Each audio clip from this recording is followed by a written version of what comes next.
director de clientes y comunicación de Novaire. En primer lugar, agradecer la presencia de todos ustedes, agradecer también la colaboración que hemos tenido de las instituciones, de ayuntamientos, de compañeros de Novaire, y muy especialmente agradecer a la Fundación Rural Caja su patrocinio para realizar este ciclo Novaire 2013. Un ciclo que hemos llamado Ética y Atención a Mayores, un reto de nuestra sociedad. Antes de presentar el ciclo, me gustaría exponer los motivos, las razones que nos han llevado a plantear este tema, este interesante debate. El primero de ellos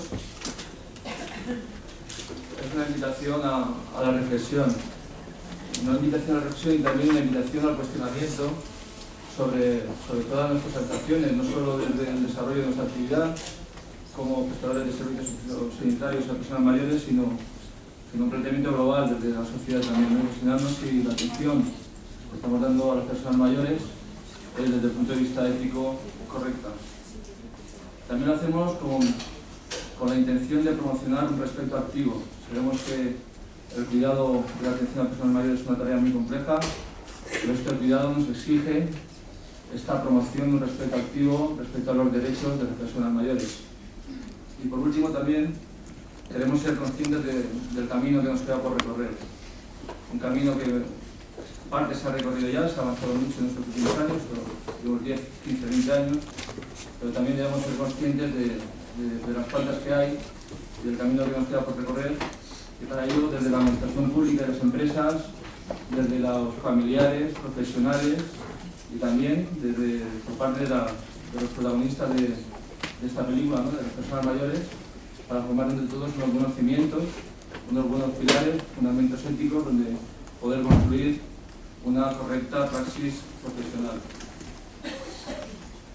Resultado de este planteamiento hemos logrado realizar este cartel, que pensamos que es un cartel muy ambicioso, que demuestra una vez más el compromiso que mantiene Novaire en las localidades donde está implantado, y un cartel que ya está siendo reconocido no solo a nivel provincial de la Comunidad Valenciana, sino referente a nivel nacional. En la primera conferencia en la que nos encontramos, el filósofo y escritor Fernando Savater desarrollará la conferencia Sentido de la vida ante la presencia de la muerte, que posteriormente presentará detalladamente el director general de Novaire, Guillermo Nobel. Realizaremos también una jornada en junio, una jornada matinal, en la que celebraremos 2 mesas redondas. La primera de ellas hablará de cuestiones éticas derivadas de la atención a mayores. Contará con la presencia de Ana Urrutia, que es médico gerontóloga especialista en temas de sujeciones físicas y químicas, creadora de la norma Liberaget, uno de los referentes en cuanto a este tema, y Josep de Martí, que es el director del portal Mejor Residencias, un experto en política social y mayores. En la segunda mesa se debatirá el tema de la atención gerontológica centrada en la persona y contaremos con Álvaro Prieto. Actualmente es desarrolla el puesto de director territorial de la Consejería de Bienestar Social de Alicante, que también es médico geriatra con una amplia y dilatada experiencia práctica. Esta jornada está orientada más a la práctica y dirigida a profesionales, pero no por ello puede resultar también interesante para familiares también. Aprovecharemos esta jornada matinal para la presentación del documental que estamos realizando en Novaire, Miradas Cómplices, que es un documental en el cual explicamos un poco el proceso del concurso fotográfico que realizamos el año pasado. Y por último, terminaremos con la conferencia a cargo de José Antonio Marina, la inteligencia emocional y la inteligencia ética, que será para el día 18 de octubre, a las 7:30 también. Todas las conferencias y jornadas se celebrarán en esta sala de la Cámara de Comercio, a la cual agradecemos su colaboración, y toda la información del ciclo y de las jornadas la podrán seguir a través de nuestras redes sociales, nuestra página web y blog, y Twitter y Facebook, y aconsejo encarecidamente los canales de Vimeo y YouTube, donde podrán ver las conferencias no solo de este ciclo, sino de ciclos anteriores, donde podrán ver a Ale Rovira, a Rojas Marcos, Leopoldo Abadía, entre otros, y pueden resultar muy interesantes. Y sin más, le cedo la palabra a Guillermo Nobel para que presente a la conferencia. Buenas tardes. Buenas tardes. En nombre de Novaire, muchas gracias a todos por acompañarme aquí. Como decía José Antonio, yo lo que voy a hacer es presentar brevemente a Fernando Savater y voy a empezar esta presentación con una cita de Fernando Savater precisamente. Abro comillas: los verdaderos intelectuales no son gurús ni sumos sacerdotes, sino más bien aceleradores de partículas mentales. En alguna ocasión he definido al intelectual como cualquier ciudadano que trata a los demás como si fueran intelectuales. Es decir, que no intenta seducirlos, ni deslumbrarlos o intimidarlos, sino que pretende conectar con la capacidad de persuadir y ser persuadido que hay en todo ser pensante. Cierro comillas. Esto está en el número de diciembre de la revista Claves de Razón Práctica que Fernando Savater codirige. Bueno, en un país en el que el concepto de intelectual está totalmente desvalorizado, porque lo utilizamos igual para llamar intelectual a Vargas Llosa que a Willy Toledo, o igual para llamar intelectual a Benedicto XVI que a Pedro Almodóvar. La definición de intelectual que hace Fernando Savater sirve para colocar el concepto en su justo término y luego tiene bastante que ver con por qué va a hablar el que va a hablar aquí. Para Fernando Savater, el intelectual es un ser pensante que habla en nombre propio y no por boca de otro, que es muy importante, y que trata de conectar sus ideas con otros individuos para estimularles a que piensen por sí mismos y no digamos, que no repitan como loros lo que dicen los demás. Y eso creo que es lo que hace Fernando Savater exactamente tanto en sus libros como en sus conferencias, y es algo que poquísimas personas en España son capaces de hacer: combinar un pensamiento original, brillante, con una capacidad de comunicación y exposición igualmente brillante. Es el motivo por el que le hemos llamado hoy aquí, porque es uno de los muy pocos intelectuales reales que tenemos desgraciadamente en España. Un intelectual racional, moderadamente escéptico, ilustrado y, podríamos decir, un intelectual moderno en el sentido filosófico de la palabra moderno. No les voy a contar el currículum de Fernando Savater porque seguro que lo conocen, simplemente les diré que desde el punto de vista de su labor como profesor, ha sido profesor de filosofía y de ética en la UNED, en la Universidad del País Vasco, en la Complutense de Madrid. Tiene varios doctorados honoris causa por varias universidades hispanoamericanas, y su labor como escritor, pues ha escrito novelas y ensayos, más de 50 libros publicados, y tiene muchísimos premios y muy prestigiosos premios, entre los que pueden destacarse pues el Premio Planeta. También ha sido finalista, fue anteriormente también finalista del Premio Planeta, tiene el Premio Nacional de Ensayo, el Premio Primavera de la Novela, el Premio Mariano de Cavia de Periodismo y muchísimos otros. Y supongo que otro de los premios importantes que tiene es que es un autor que vende muchísimos libros, que supongo que para un escritor pues será el premio más importante. Me imagino que después de Ortega será el filósofo que más vende o más ha vendido en España. Ortega, me refiero a Ortega y Gasset, no el Inditex, que se vende más. Bueno, yo he tenido la suerte de poder comprar y leer varios de sus libros, sobre todo ensayos, y estoy seguro que muchos de los que están aquí, o casi todos también. Y hay tres características que eran las que me gustaría destacar de Fernando Savater, que se destilan de todos. Ahora me dicen si están de acuerdo o no. Fernando Savater es un intelectual valiente, provocativo y original. Esas tres características están en todos los libros, desde el principio hasta ahora. Es valiente e independiente, y no solo a nivel personal.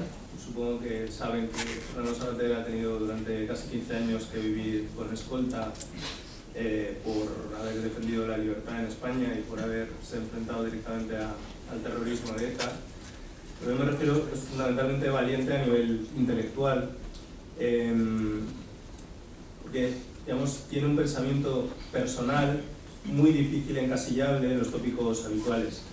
Fernando Savater tiene varias bestias negras por las que es conocido, quizás era más incisivo en su primera época, pero sigue teniendo ahí sus bestias negras, el nacionalismo de todo tipo, el clericalismo, la Iglesia y todas las iglesias que son, digamos, que van contra la autonomía personal, el puritanismo es otro bestia negra, el relativismo, el multiculturalismo naif, en fin. Y luego junto a eso pues defiende varios temas que son políticamente poco correctos, por lo menos para una persona que se le suele calificar en el lado más progresista, como por ejemplo los toros. Es una persona que defiende los toros muy racionalmente y muy bien. Y una prueba de su valentía es que haya aceptado estar hoy con nosotros para hablar de un tema tan poco glamuroso y tan poco común como es el tema de la muerte. El tema de la muerte relacionada con la vida.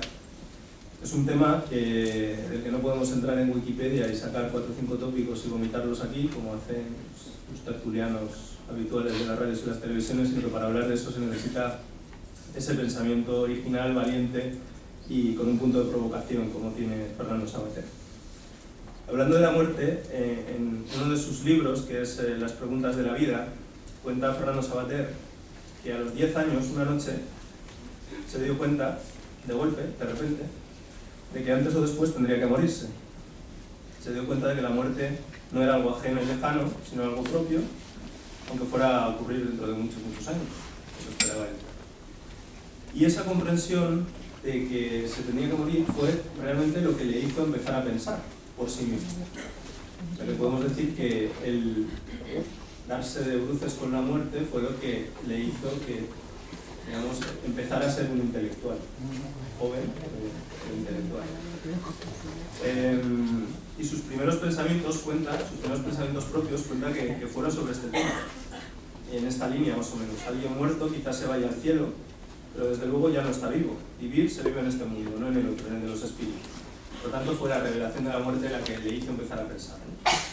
Y el otro aspecto interesante de la muerte, además de que es algo cierto e inevitable, es que es algo inminente. Como dice la sabiduría popular, nadie es tan joven que no pueda morir ni tan viejo que no pueda vivir un día más. Por muy sanos que estemos, la posibilidad de la muerte no nos abandona. Y como dice también Fernando Savater en otro texto, citando a Montaigne, no morimos porque estamos enfermos, sino porque estamos vivos. La diferencia importante no es entre la salud y la enfermedad o entre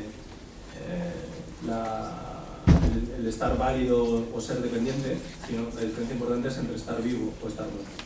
Estas evidencias tienen muchísimas implicaciones en relación al mundo de Novaire, que es un mundo centrado en personas mayores, que bien sea por enfermedad, por dependencia o simplemente por el hecho biológico de la edad, pues están más cerca de la muerte que la mayoría de la sociedad. Y entonces esto nos debería hacer plantearnos una serie de preguntas que son precisamente las que nos han traído hoy aquí a invitar a Fernando Savater. Preguntas como, por ejemplo, ¿cómo afrontamos este tema nosotros como cuidadores? ¿Cómo lo afrontamos como familiares de personas mayores? ¿O cómo lo afrontan las personas mayores que están en esta situación? O desde una postura no religiosa o no trascendente, ¿tiene sentido la vida si al final acaba en la muerte? ¿Tiene sentido la vida cuando estás en una situación de gran dependencia? O desde un punto de vista más filosófico, ¿tiene sentido preguntarse por el sentido de la vida? Es obvio que estas preguntas no se las podemos hacer a un tertuliano de, por ejemplo, Julia Otero o de la Noria. Estas preguntas solo se las podemos hacer a una persona realmente, pues, con un intelectual real como el que tenemos hoy con nosotros. Bien, Fernando Savater ha escrito varias veces, hablando de la vida y de la muerte, que lo que le interesa realmente no es si hay vida después de la muerte, sino lo que le interesa realmente es que haya vida antes. Y de eso es de lo que trata una parte muy importante de su obra, ¿no? En Novaire hay vida, mucha vida, tanto en nuestros centros como fuera de nuestros centros. Y hoy es un ejemplo, y tenemos aquí un ejemplo en esta sala repleta. Pero el que haya vida en Novaire no nos exime de nuestra obligación, que es una obligación de reflexionar sobre estos temas, de reflexionar sobre la muerte, porque es un tema que está muy presente en nuestras vidas y en nuestra organización. Así que, sin más preámbulos, para aprender sobre estos temas, para aprender más sobre la vida y sobre la muerte, pues pues es un honor y un placer en nombre de Novaire y del mío personal, soy su admirador número 1, pues trasladar la palabra a Fernando Savater. Bueno, vamos a hacer un inciso de metodológico.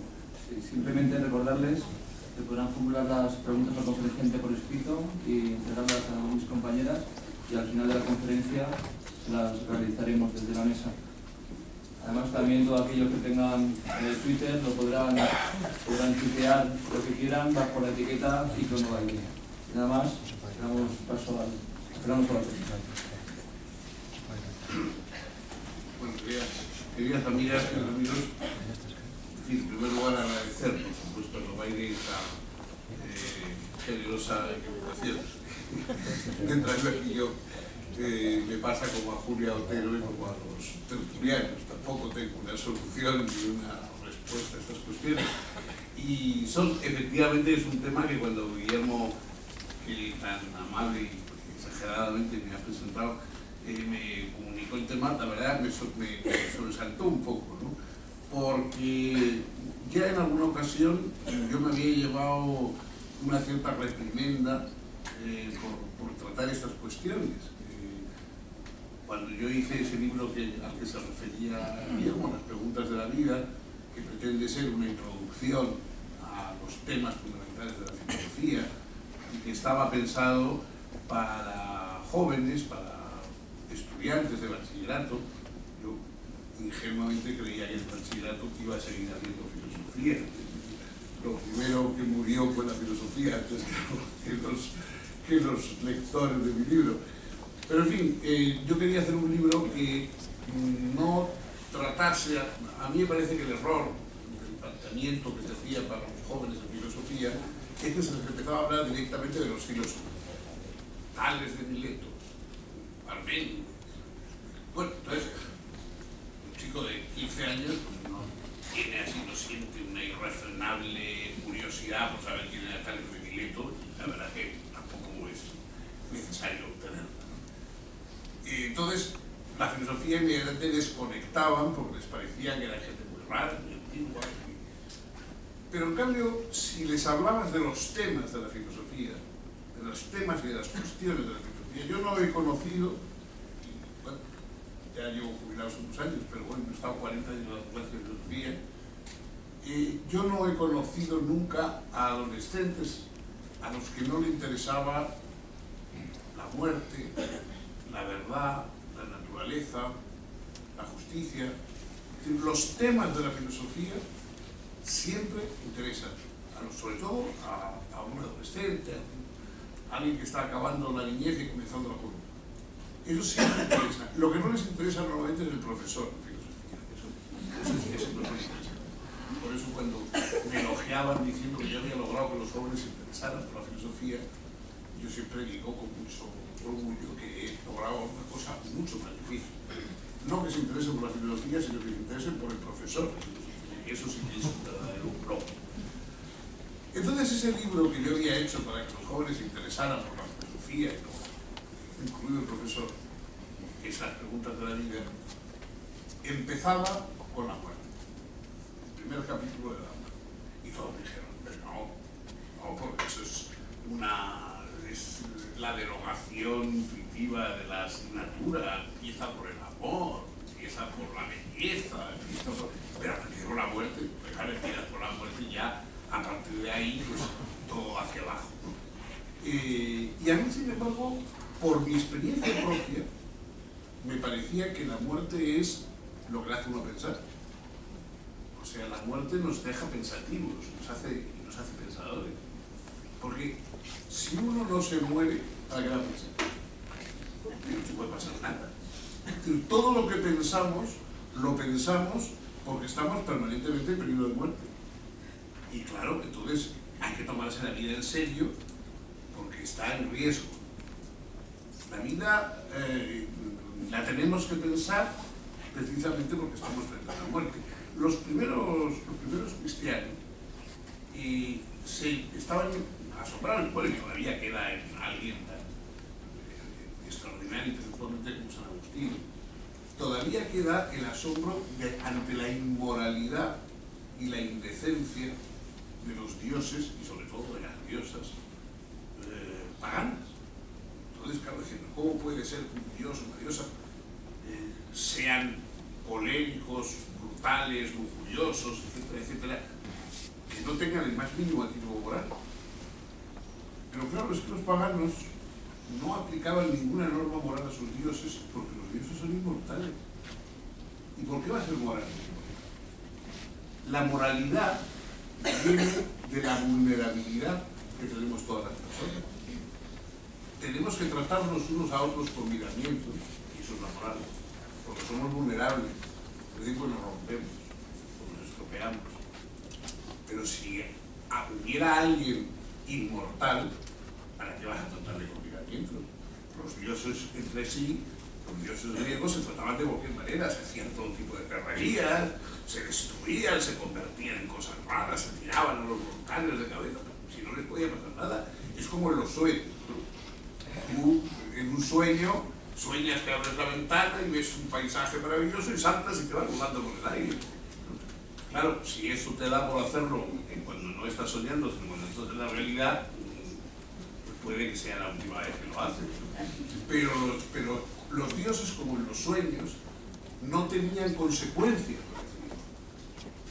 Da igual, nunca eres inmoral si estás haciendo algo a alguien al que no puedes dañar, porque también es inmoral, es eterno.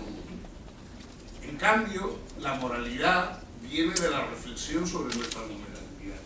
Es decir, si no fuéramos mortales, seríamos inmorales, felices y gozosamente. Y también podríamos permitirnos el lujo de ser completamente tontos. Porque, ¿qué más da ser tonto que ser listo si vas a ser eterno? Los eternos podrían permitirse el lujo de no pensar jamás. ¿A mí qué más me da que el fuego queme o que el fuego no queme si a mí no me va a hacer nada? ¿Por qué voy a estar yo reflexionando sobre cómo prevenir un incendio o una enfermedad o un desastre natural o lo que sea si no me va a afectar? Viviríamos, bueno, hay un cuento que os recomiendo como todos los demás, de Borges, que se llama El Inmortal. Entonces hay un personaje que se pasa la vida buscando, él está convencido de que ha habido inmortales, de que ha habido seres que han encontrado la inmortalidad y va rastreando dónde pueden estar esos seres. Hasta que por fin localiza por ahí en un desierto unos seres que viven ya sin hablar, en una especie de cuevas metidos allí, sin ningún tipo de cultura, que son inmortales, claro. Y es verdad, ¿para qué van a querer todo? Toda la cultura que tenemos nosotros es una cultura preventiva de la muerte. La sociedad es la gran prótesis para defendernos de la muerte. Nos enchufamos a la sociedad para sentirnos vivir, y por eso decimos esto, el país seguirá más allá de nosotros, etc. Todos queremos prótesis de inmortalidad porque nos morimos. Entonces, amamos nuestros países y hasta nuestras familias, etc., porque para que eso continúe indestructible, si no fuéramos mortales, no nos iría a importar la familia. Bueno, primero no la tendríamos probablemente, porque la certeza de la muerte nos viene a todos cuando miramos el rostro de nuestros hijos. Cuando uno, por primera vez, después de la juventud y de las aventuras y las alegrías del sexo y de la libertad, de pronto miras por primera vez la cara del niño que viene a sustituirte y uno dice, pues esto va en serio. Entonces aquí hay un relevo y a mí ya me toca, ya estoy en la retirada. Si fuéramos mortales, insisto, primero no habría reproducción, porque naturalmente la reproducción sexuada es inseparable de la muerte, y no tendríamos esas preocupaciones familiares, no tendríamos países, bueno, sería un alivio, ¿no? No tendríamos ninguno de esos instrumentos que utilizamos permanentemente para intentar detener y frenar lo único que sabemos que es cierto, porque también es mala suerte. pues estamos llenos de dudas, llenos de vacilaciones mentales, de perplejidades. No sabemos nada de seguro. Y para una cosa que sabemos seguro, va en contra nuestra. Mala suerte. Es decir, lo único que sabemos seguro es lo que nos fastidia más, ¿no? Y es así. Y es algo además cuya entidad no podemos nunca comprender del todo, porque ¿qué hay que pensar en la muerte? Es impensable. La muerte literalmente es impensable.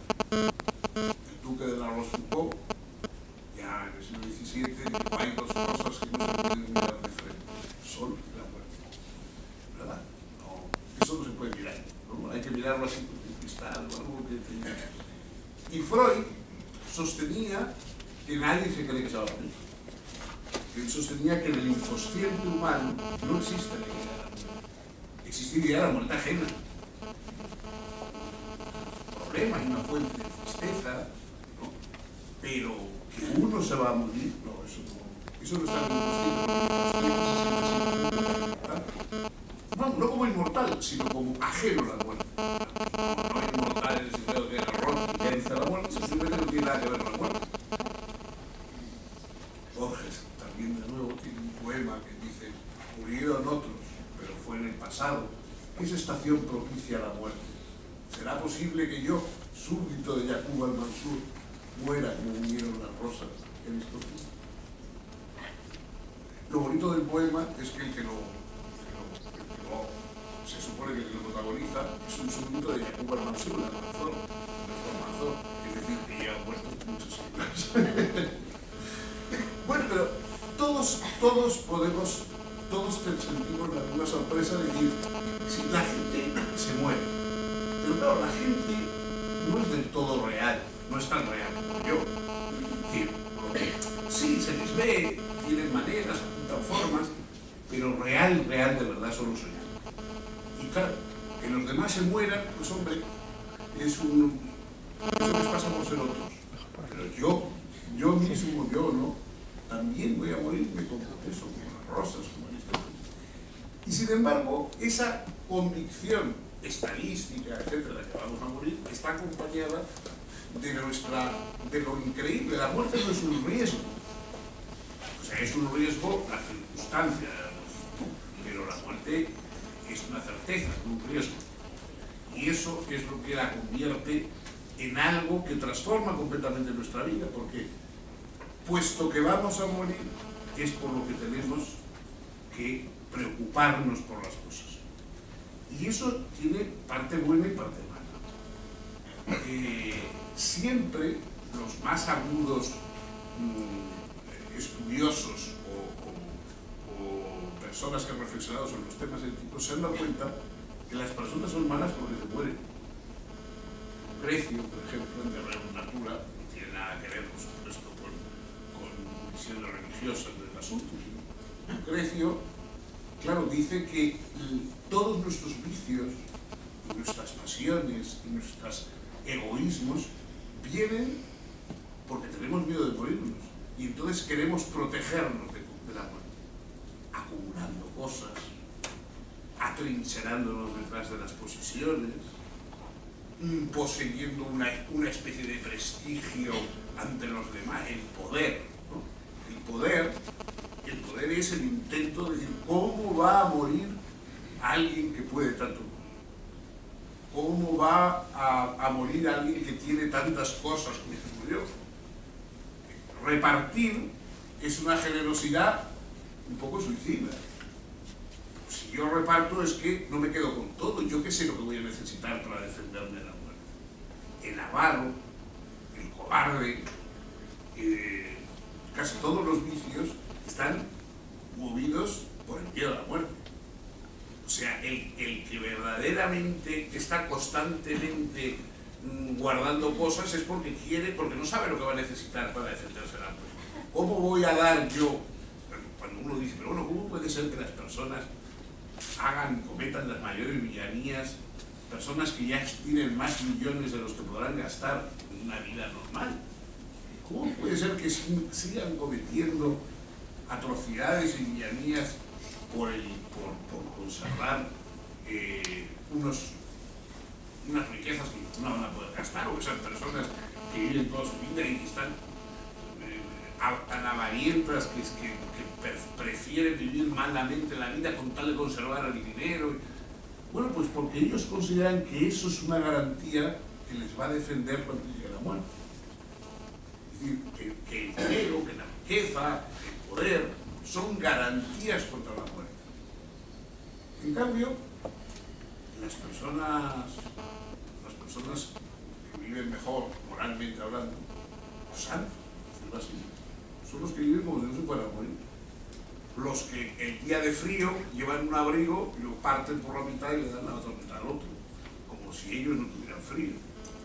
Los que si tienen un pan lo parten y se lo dan al otro aun a riesgo de morirse de hambre.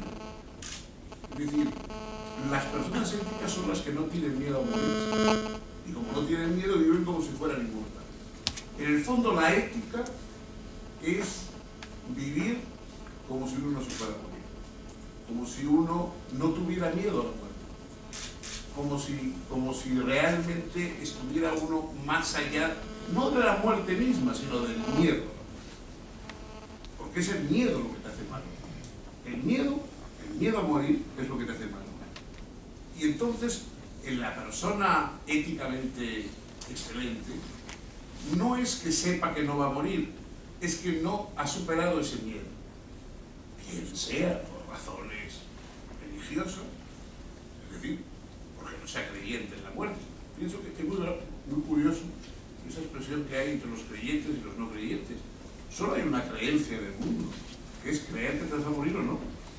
Entonces, hay algunos que somos verdaderamente creyentes, es decir, que nos creemos que nos vamos a morir, y en cambio están los no creyentes, que creen que no se van a morir y que van a ir a otro sitio después. Entonces, los verdaderos no creyentes son los que no creen en la muerte, que es una cosa, hay que tener agallas para no creer en la muerte. Entonces, el que no cree en la muerte, bueno, pues, no cree en la muerte, pues evidentemente vive sin miedo a ella y con las consecuencias también que evidentes, ¿no?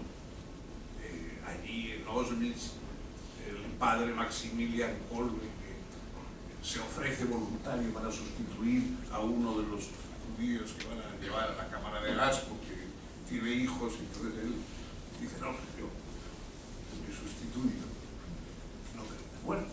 Entonces él va en su lugar con ese gesto que las personas que creemos en la muerte rechazaríamos, retrocederíamos.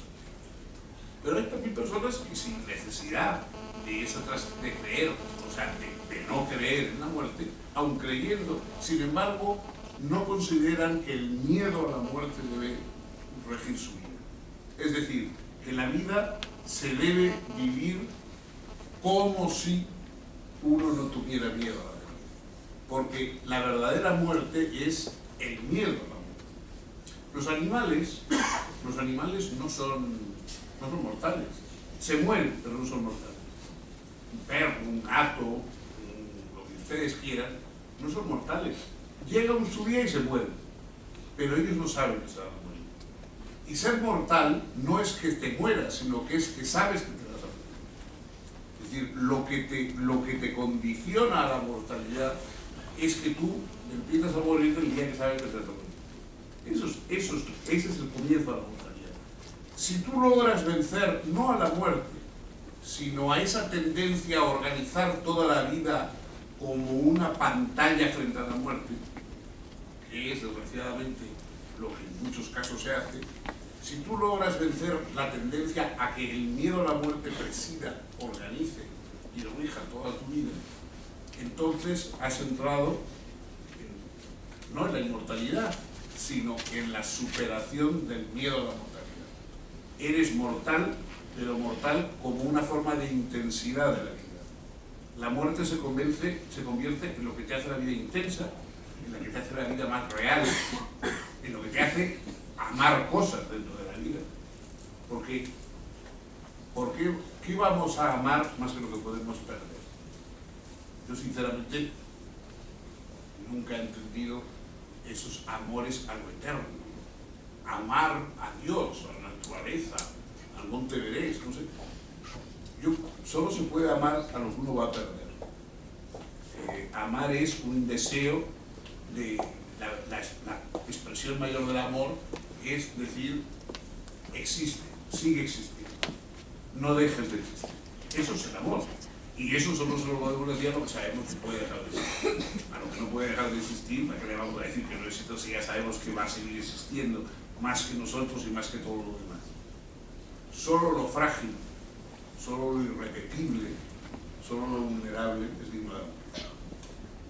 Y eso, nuestro amor surge del miedo a perder o del deseo de no perder.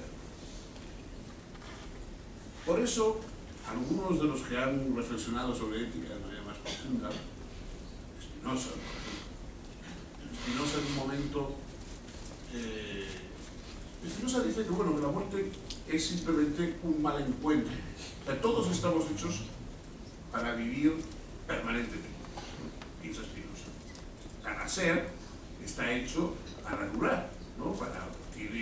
Tiene la capacidad o la voluntad de durar permanentemente, si no, no existiríamos. Si estuviéramos hechos para no durar, no llegaríamos a ser, ¿no? El conatus, la perduración en nuestro ser, es lo que nos caracteriza. Pero, de vez en cuando, tropezamos con algo ajeno a nosotros, pero incompatible con nosotros. Es decir, nadie muere por lo que es, sino porque tropieza con algo incompatible con lo que es. Tú vas existiendo y nada te hace dejar de existir y después te tropiezas con una bala en la frente y la bala es incompatible con tu existencia. Pero la bala no eres tú, es algo exterior a ti. La bala, el cáncer, lo que sea, son cosas que te vienen de fuera, es el mal encuentro. Todos estamos en la vida haciendo encuentros, unos gratos y estimulantes, que tengo yo con ustedes esta tarde, me refuerza mi vida y mis ganas de vivir, pero luego algún día haré un encuentro con algo que me será fatal, porque es incompatible conmigo. Antes o después, todos encontramos algo, todos hacemos el mal encuentro. Cuando hacemos el mal encuentro, pues, pero la muerte no está en nosotros, piensa Spinoza. Es una cosa que llega de fuera porque el mundo es muy complicado. El mundo está lleno de cosas. Y hay cosas que nos vienen bien y cosas que no nos vienen bien. Entonces, antes o después, pues tropezamos con lo que es incompatible con nosotros. Un alimento, una bala, un camión, y eso ya nos borra. Pero eso no tiene nada que ver con nosotros. Por eso, dice Spinoza, el hombre libre en nada piensa menos que en la muerte, y toda su sabiduría es sabiduría de la vida. El hombre libre no piensa en la muerte porque la muerte no es él. Uno tiene que pensar en lo que es uno. ¿Qué puedo hacer yo? ¿Qué puedo desarrollar mi ser? ¿Cómo puedo querer más? ¿Cómo puedo vivir más? ¿Cómo puedo ser más excelentemente yo? El verdadero propósito de la vida no es ser una cosa distinta a lo que uno es, sino ser lo que uno es, pero bien. Al gran escritor y premio Nobel francés François Mauriac le preguntaron un día, usted, si no fuera Mauriac, escritor, el premio Nobel, ¿qué hubiera querido ser? Y Mauriac contestó, moi-même me réussi. Yo mismo, pero bien, pero logrado, pero mejor, ¿no? Eso es el objetivo de la vida, ser uno mismo, pero mejor. Entonces, por eso dice Spinoza, en la muerte no hay nada que pensar. ¿Qué voy a estar pensando yo? El cáncer, la bala, si eso no soy yo, eso no tiene nada que ver conmigo. Me lo encontraré un día ya. El decurso del tiempo y la infinitud de las cosas que hay en el mundo hacen que antes o después me coma lo que no debo, me pegue con quien no debo.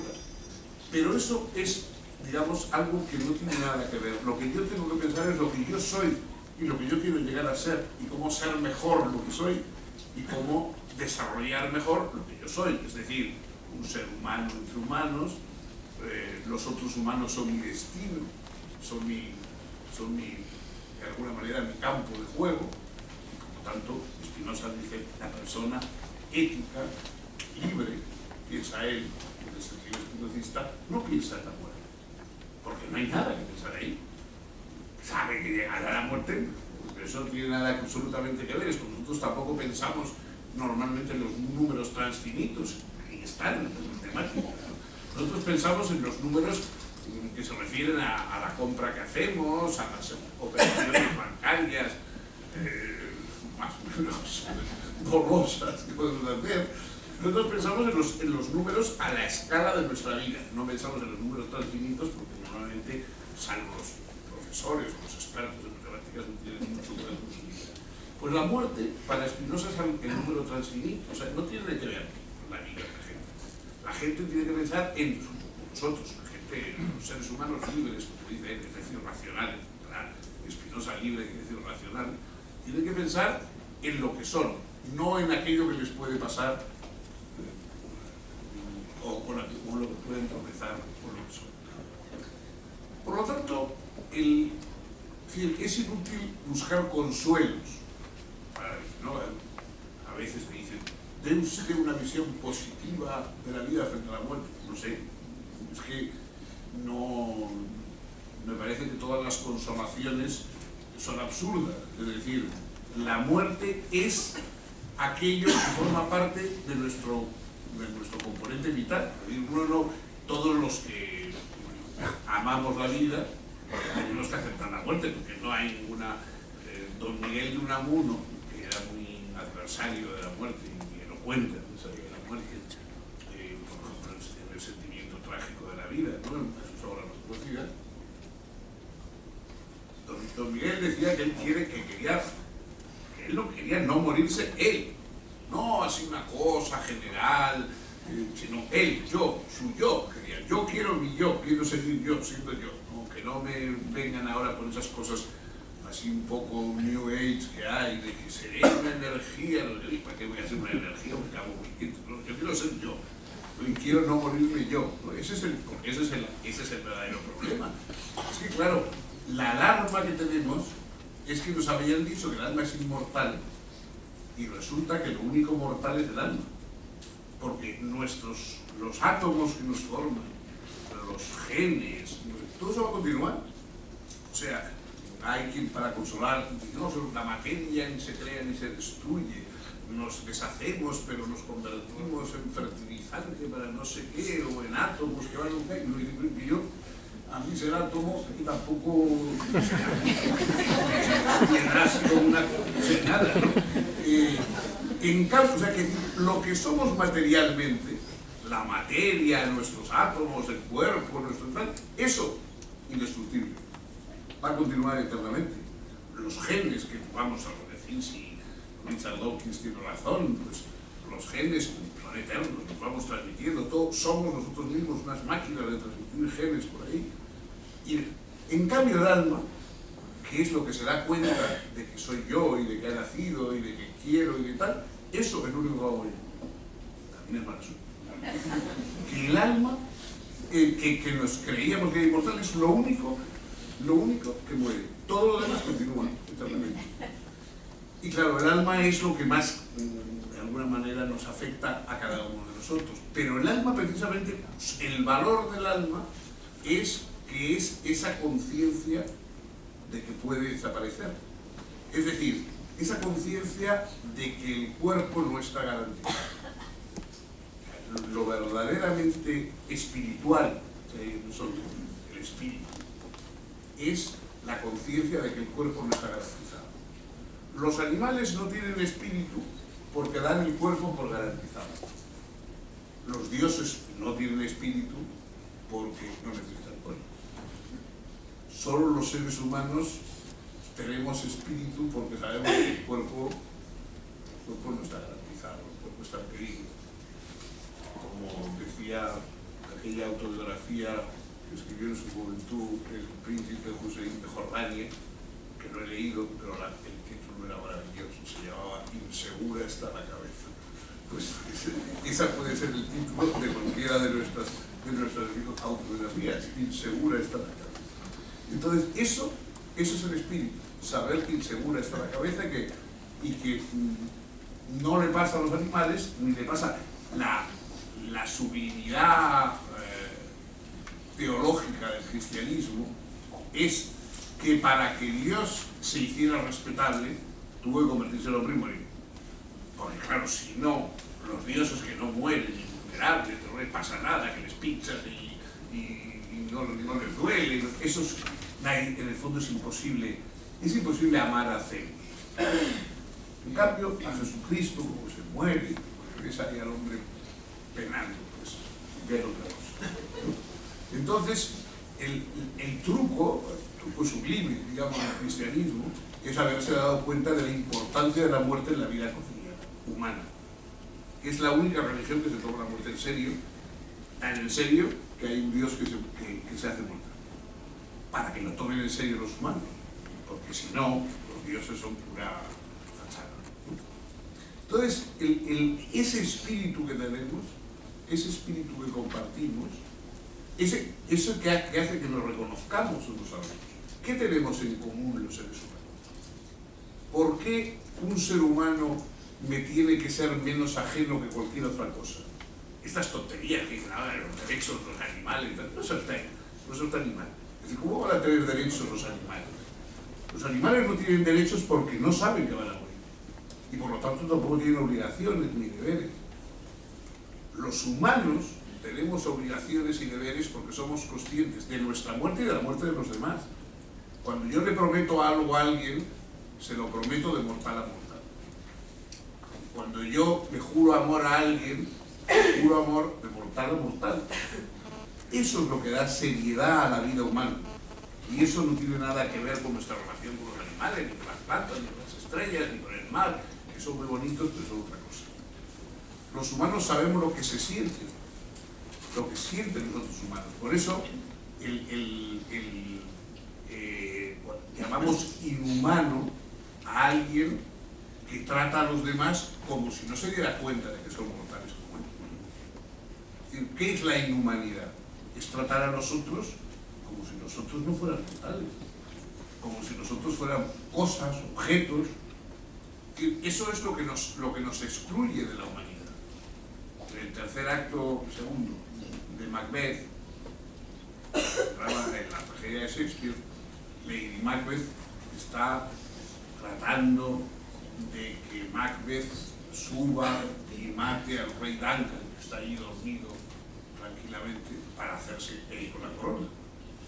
Y se lo dice y tal, y Macbeth dice, no me atrevo a subir.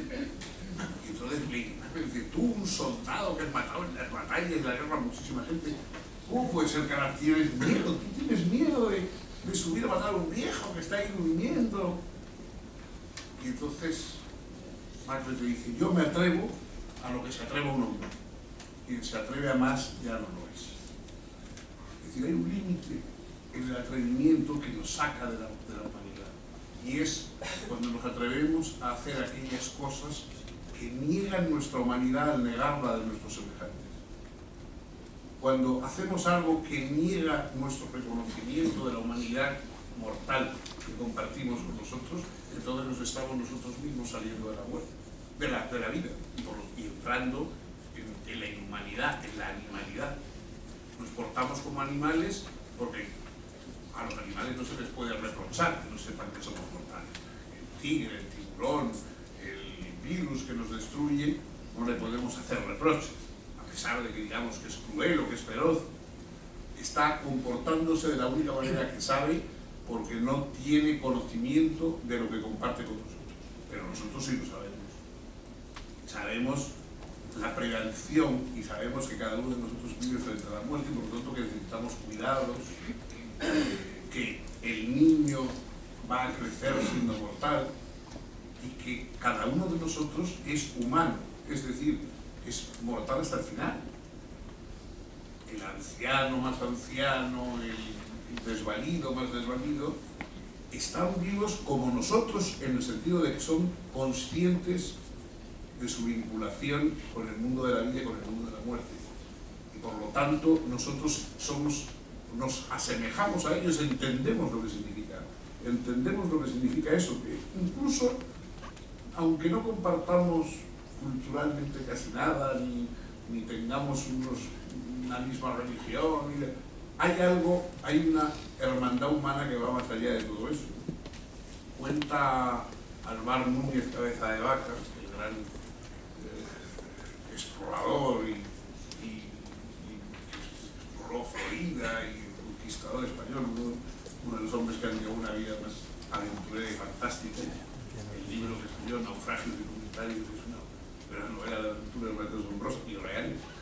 ha habido.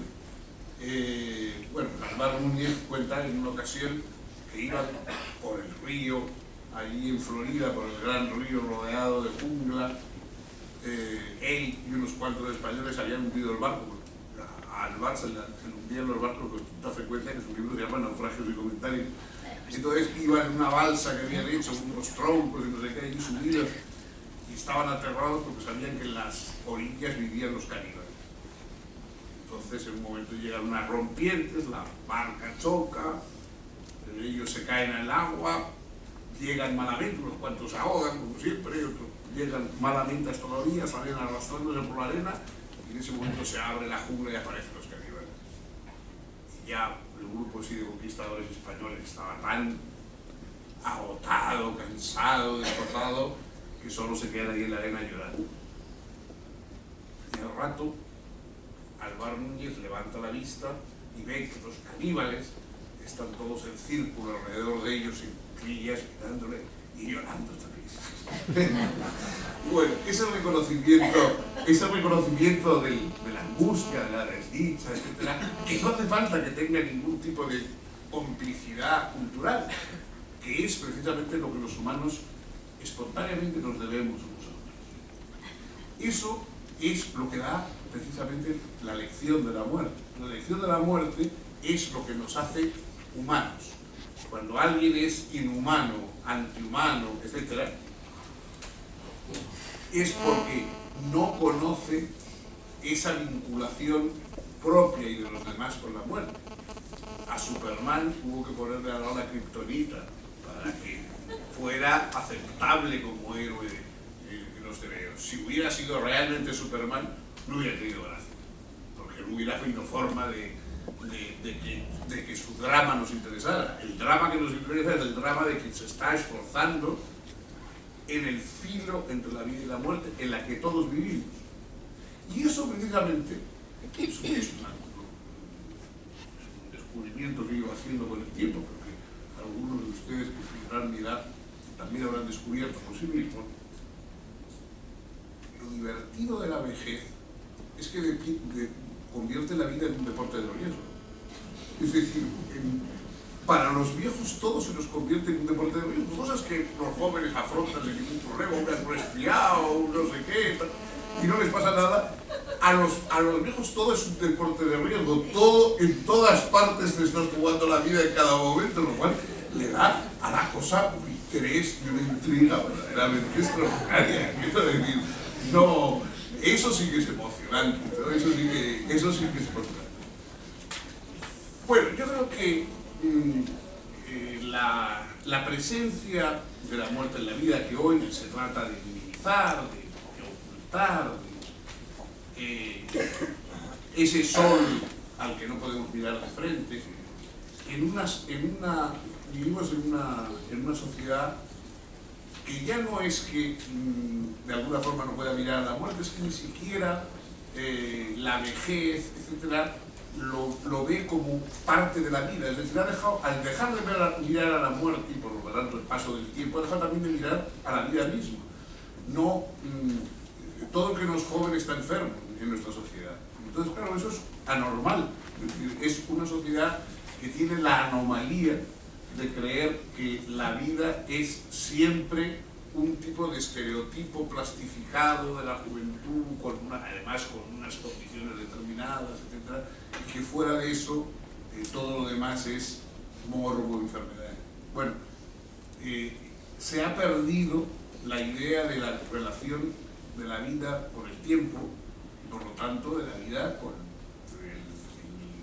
la desaparición de los elementos que la conversión de la vida en un riesgo, en una audacia permanente. Que cada vez que uno va viviendo más, te va siendo más audaz en la vida, porque es decir, eso es cuando la vida se convierte en algo verdaderamente difícil, arriesgado, y cuando uno ya ha aprendido a valorar. La ética es tratar de sacar las conclusiones no de la muerte como terror, sino de la muerte como algo a compartir y a superar, porque nosotros, los semejantes, también la conocen. Los semejantes son vulnerables, son frágiles, son irrepetibles como nosotros mismos, y por lo tanto La ética es ser consciente de que los demás también son conscientes de la muerte, de que tienen espíritu. El espíritu que compartimos con nosotros es el espíritu de nuestra conciencia de que el cuerpo no está asegurado, de que la vida nos la tenemos que ayudar unos a otros. Somos todos cómplices en la lucha contra la desaparición del cuerpo, contra la pérdida de nuestro cuerpo. Y eso es lo que dice la ética.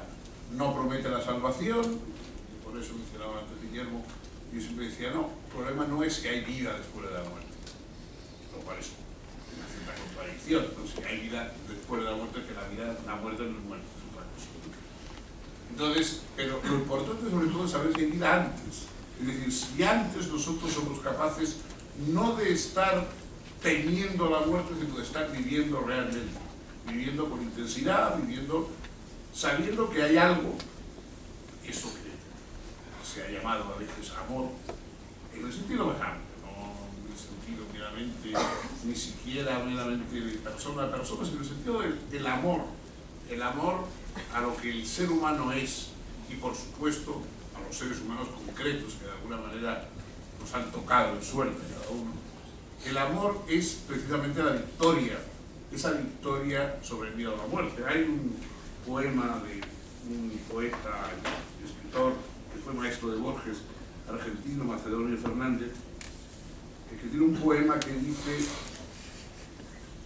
no a todo alcanza amor, puesto que no puede romper el gajo con que muerte toca. Mas poco muerte logra si en corazón de amor su miedo muere.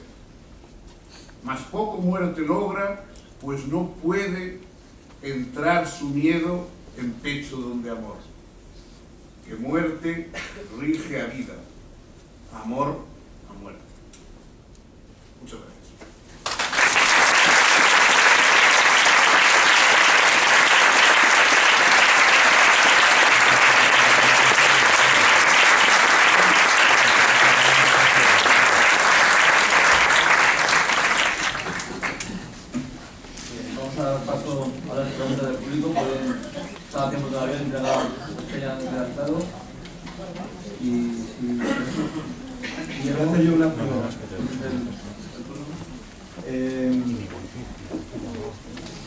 Ha comentado que la parte mollar del tema de la muerte no es la muerte en sí, sino el miedo a la muerte, porque el miedo a la muerte es lo que nos hace pensar, estudiar, esforzarnos, trabajar. Por lo tanto, se podría pensar a lo mejor que el miedo a la muerte es algo que, de acuerdo a la teoría de la evolución, pues es algo que va, digamos, que es algo natural.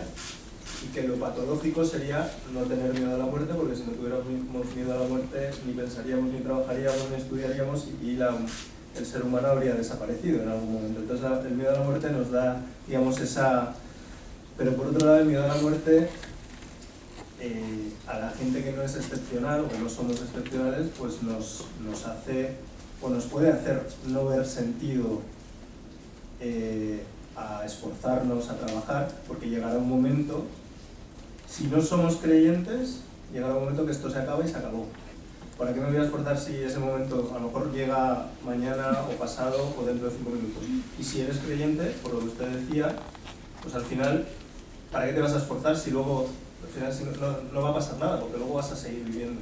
Con lo cual, si no eres una persona excepcional para afrontar esto de una manera lógica y racional, te vuelves loco. Tenemos que no solo las personas excepcionales son locas. No, una cosa es el miedo a la muerte y otra cosa es la conciencia de la muerte.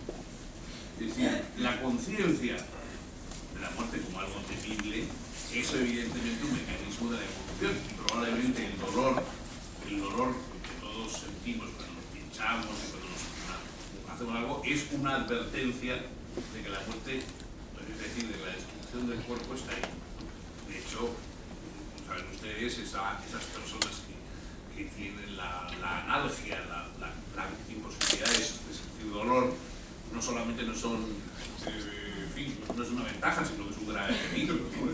Las personas que son incapaces de sentir dolor, por problema de tipo nervioso, han perdido uno de los mecanismos de alarma que todos sentimos, ¿no? Ante el fuego, es decir, esa conciencia de que la muerte, o sea, la destrucción del cuerpo está presente y de que nos puede dar, eso es un mecanismo de precaución.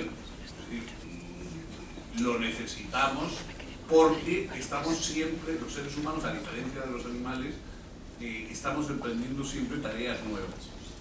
Es decir, los animales no necesitan tener una conciencia de la muerte porque están programados para hacer ya unas cosas y no otras.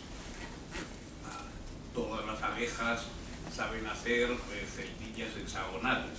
No hay abejas surrealistas para ver si les salen maravillosas, ¿no? Todos los castores saben hacer presas en los ríos. Es decir, no hay animales tontos porque los animales nunca experimentan, siempre hacen lo mismo. Y en ese sentido, al hacer siempre lo mismo, tu vida ya está determinada de tal manera que, bueno, por supuesto, también pueden sentir dolor, etcétera, etcétera, pero no tienen que tener esa conciencia de la destrucción posible que hace emprender y huir de ciertas aventuras.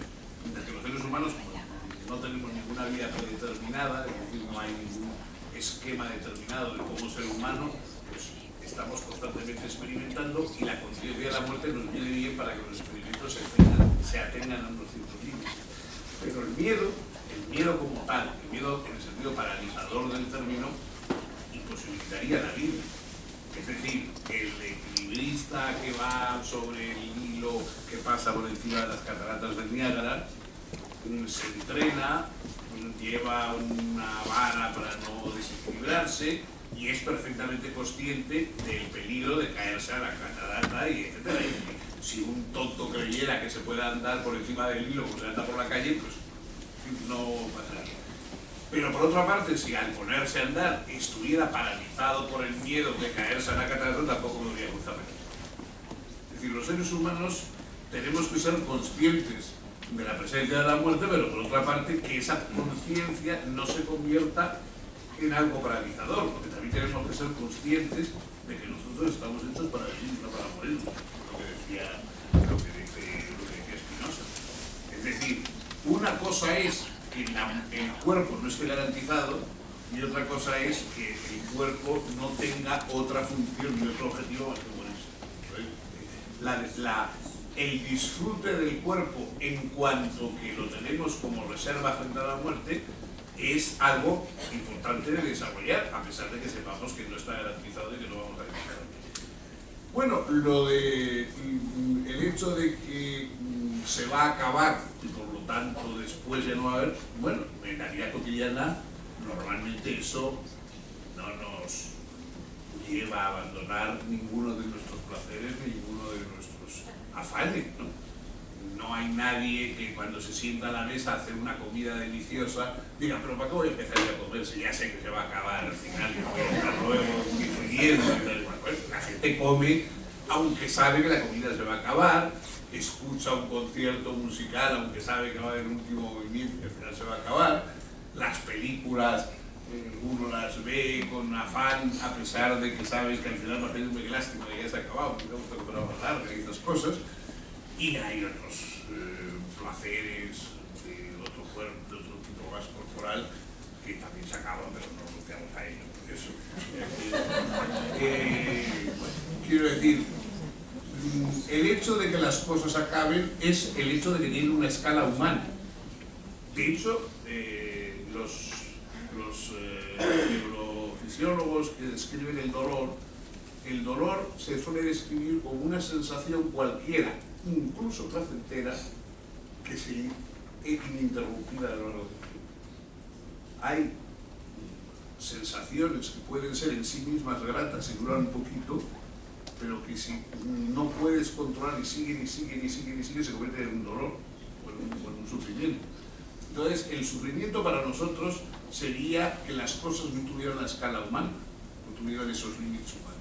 Por lo tanto, hombre, yo, insisto, supongo que el tener la idea de que uno pues, va después de haber vivido esta vida, se va a ir a no sé dónde, hombre, es una, como yo creo, como le decía decía con razón aquella señora beata, estaba agonizando y el cura le decía, pues gracias, usted va a ir al cielo, vamos a ir al cielo, y yo soy padre, pero como en casa vivo una parte muy es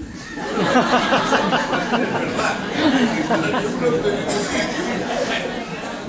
que bien, pero ya estamos acostumbrados a lo de casa con sus limitaciones, ¿no? Entonces yo creo que tampoco si nos prometieran, porque la prueba de que ninguno, así digamos, incluso los más creyentes y los más fieles, ninguno tenemos demasiada prisa, es que yo así gente que, digamos, sacrifica su vida para ir al cielo cuanto antes, o tantos tampoco suele haber, vamos, hay algunos de estos fanáticos musulmanes que creen que se inmolan y que llegan, pero normalmente no dan impresión de mucha cultura, que las personas más normalitas que uno conoce normalmente se administran mejor, ¿no? De modo que yo creo que eso es verdad que a veces tenemos la tentación de pensar ojalá esto fuera para siempre, pero luego tendríamos que también plantearnos si es verdad que eso nos gustaría para siempre. Es decir, nos gustaría para siempre la comida ininterrumpida, como en La Gran Bufa, aquella película de Marco Ferreri, o la película que nunca acaba, como algunas que vemos a veces,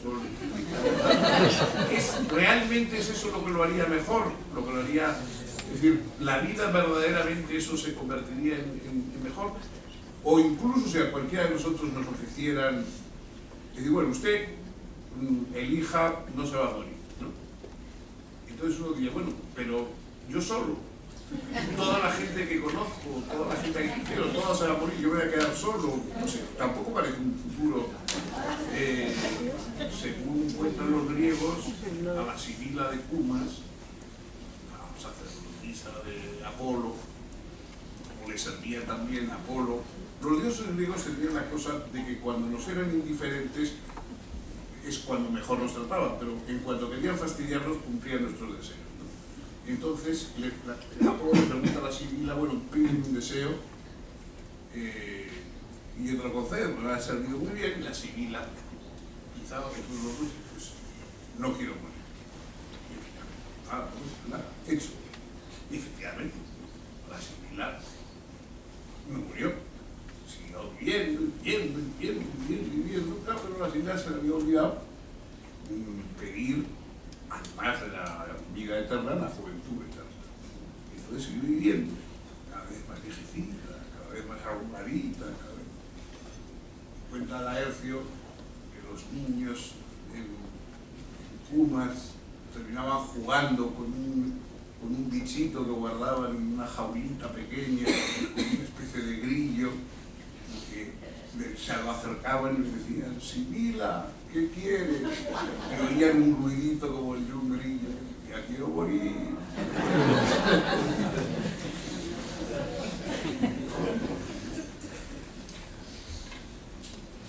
Han habido varias preguntas de público, sobre todo de compañeros de Noaire, preguntando por la eutanasia. Para poder resumir en cómo plantear sobre el problema moral que implica la eutanasia y cuál es su posición al respecto. Bueno, primero hay que ver qué significa lo de la eutanasia, ¿no? Es decir, que la vida se convierta en un sufrimiento o en una obligación. Yo creo que la vida es algo valioso, pero no es una obligación. O sea, yo lo que creo más que la eutanasia es un suicidio. Yo creo que la vida no es una obligación. Los estoicos, Marco Aurelio, por ejemplo, decían que el que sufre más allá de toda medida, sufre porque quiere. Decía Marco Aurelio, decía, paten portas, las puertas están abiertas. El que no quiera, que se vaya. Entonces, cuando la vida se ha convertido en algo absolutamente insufrible, por razones fisiológicas o por las que sean, yo creo que uno tiene derecho a elegir la puerta, ¿no? Lo que pasa es que, claro, eso, cuando es el otro el que tiene que darte la puerta, es decir, yo en uno mismo Además, me parece que el suicidio es el único delito que si te sale bien nunca te castigan. Pero el problema es cuando eso se convierte, cuando eso está en manos de otros, es otro el que tiene que ejercer esa acción, ¿no? Entonces, a lo que tú hayas dejado establecidas las cosas bien, hombre, yo, por una parte, creo que efectivamente debe haber posibilidades de que la vida acabe cuando acaba, es decir, no sé, porque no vamos a llamar vida a la agitación vegetal más allá de 5 minutos. Por otra parte, yo creo que eso tiene que estar legislado, es decir, yo no quisiera que hubiera una legislación tan permisiva que en cuanto la abuelita molesta un poco y dice, uy, está pidiendo que la maten ya. Yo creo que tiene que haber, uno tiene que tener bastante derecho a poner límites. Entonces, sí debe existir una consideración de que verdaderamente hay momentos en que no tiene sentido ya prolongar una cosa que no es la vida, sino que es el dolor, que es... La vida es la posibilidad de cambiar. Cuando ya no puedes cambiar, ya tienes que quedarte fijo en el dolor, en la incapacidad, etcétera, etcétera, pues entonces ya uno puede decir que eso no es vida, ¿no? Y tiene derecho a que no artificialmente se mantenga, pero eso tiene que estar codificado y legislado. Hay una pregunta un tanto relacionada que nos dice: la muerte es intangible, pero el dolor y el sufrimiento no lo es tangible y esperable. ¿Nos volvemos más cobardes, más ruines y avariciosos ante la predicción de la muerte o ante el dolor previo a la muerte? Muy claro, la mayoría de nosotros lo que tiene miedo no es de la muerte, sino de morirnos, ¿no? Eso Montaigne vio, nadie tiene miedo de la muerte, la gente no tiene miedo de morirse. Es decir, de lo que la va a rodear, de lo que va a ser el camino de la muerte. Entrar en la muerte sin darte cuenta, pues no es lo temible. El dolor sí es temible, porque además el dolor está en la vida, el dolor es parte de la vida. Todo lo que tememos es lo que forma parte de la vida. Es decir, no tememos nada que no forme parte de la vida, por tanto, nadie, los antiguos lo veían muy claramente, es decir, alguien, ¿qué es lo que hubo antes de que naciese? Antes de que naciésemos, cuando Grecia hablaba de amor eterna, ¿no? La muerte eterna, que la había antes de que naciésemos, ¿qué había? Conocimos sufrimientos, vimos Atenas sirviendo, ¿qué había antes de nacer? Pues lo mismo ahora después.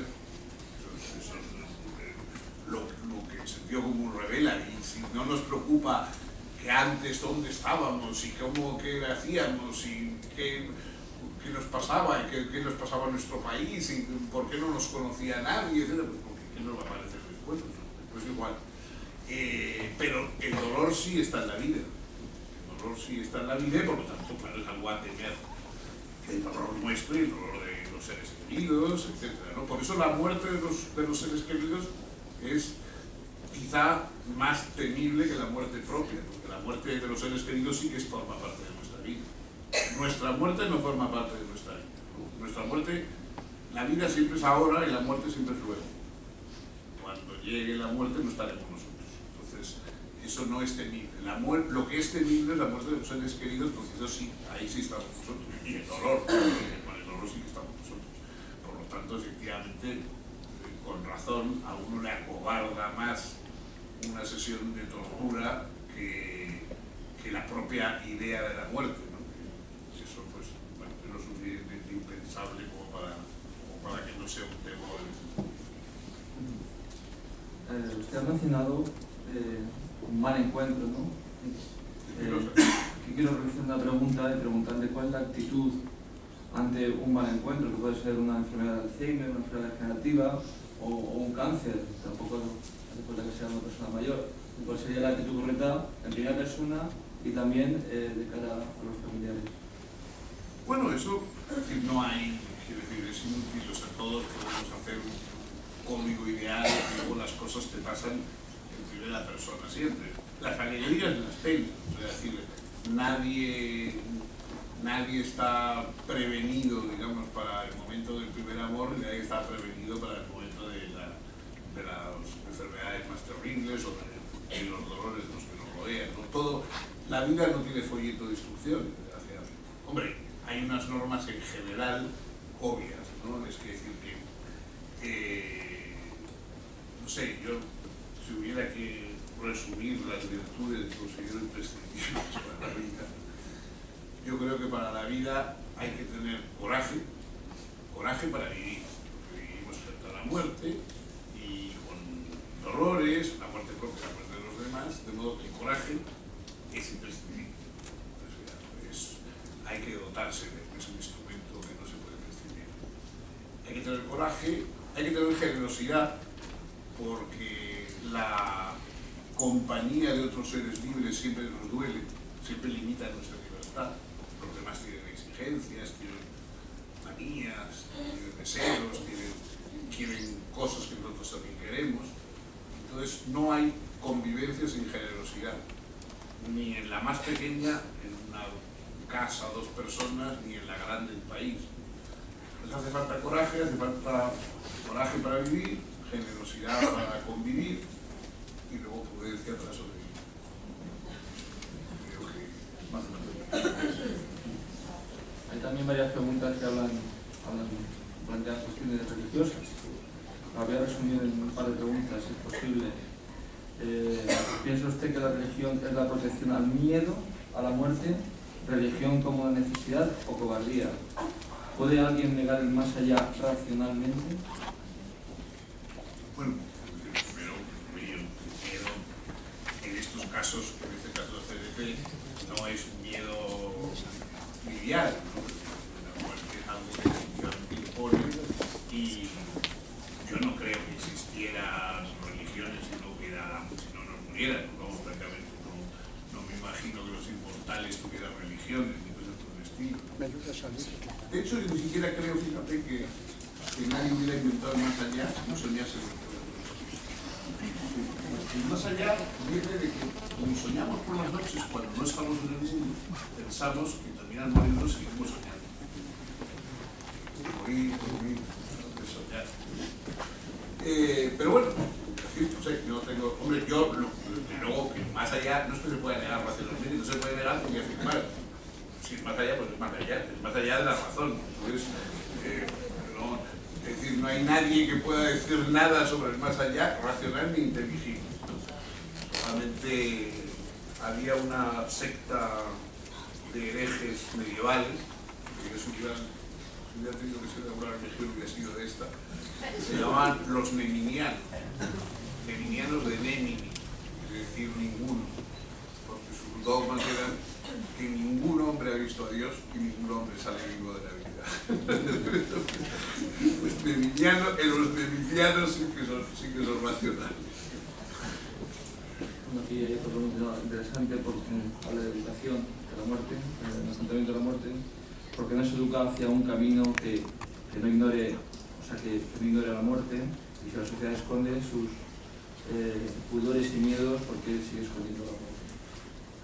Bueno, es verdad que en otras épocas no ha habido, ¿no? En otras épocas primero la gente moría rodeada de deudos, de familias, venían las vecinas a llorar en la puerta, se organizaba un jaleo, pero en fin, la muerte era un verdadero tumulto social, ¿no?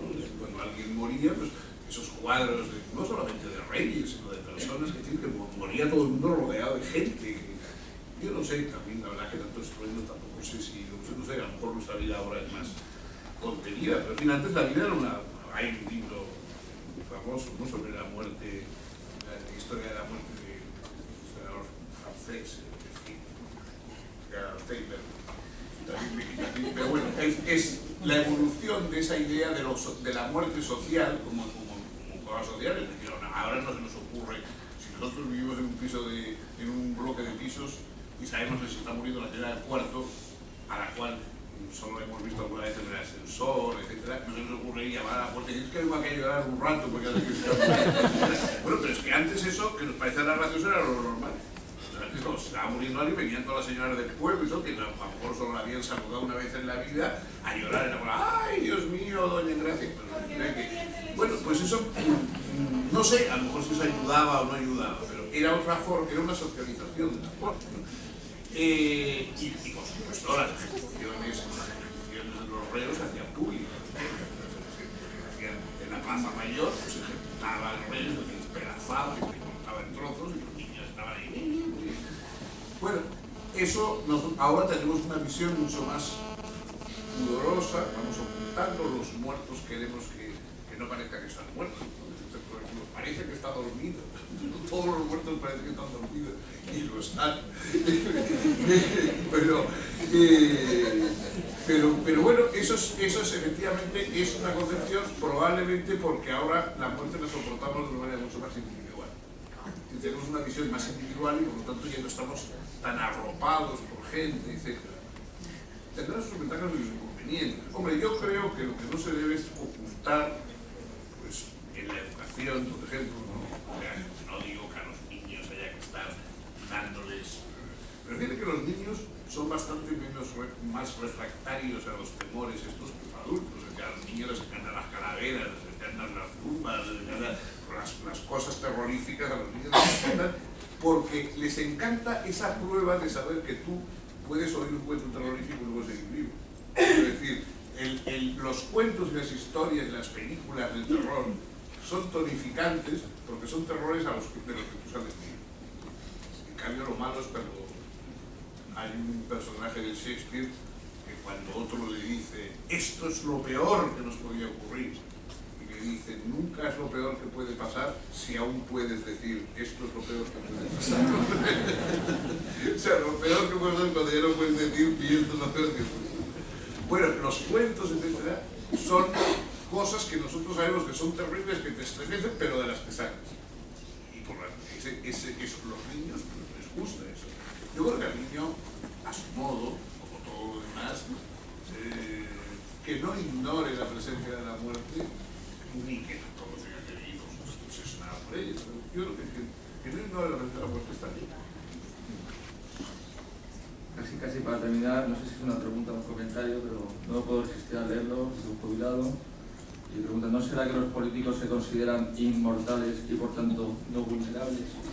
Bueno, los políticos, los grandes, en fin, las personas que ocupan puestos de poder, se consideran a sí mismos, digamos, consideras que si tienes mucho poder, pues eres menos vulnerable que los demás. La gente se mueve, la gente corriente, uno ya que es canciller, una muridumbre. Por eso, en la Edad Media, las danzas de la muerte, pues una serie de personajes, entre los cuales estaba el rey, el mendigo, el otro, todos bailando juntos, porque en ese sentido la muerte es muy democrática, ¿no?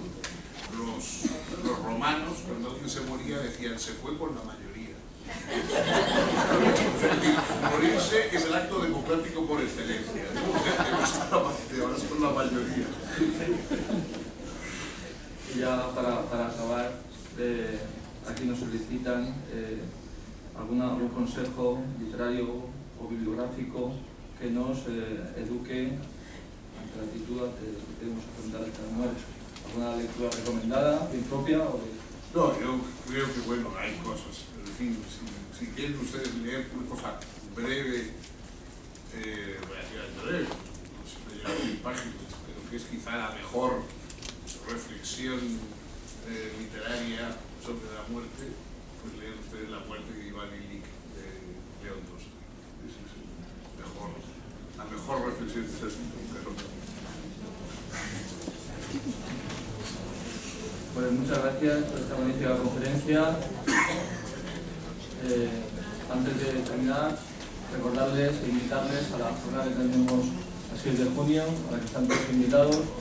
Y también que si permanecen atentos a nuestros canales de comunicación, en la próxima primavera realizaremos una proyección de la película Amor, que ha tenido varios premios, tanto en Europa como en los Oscars.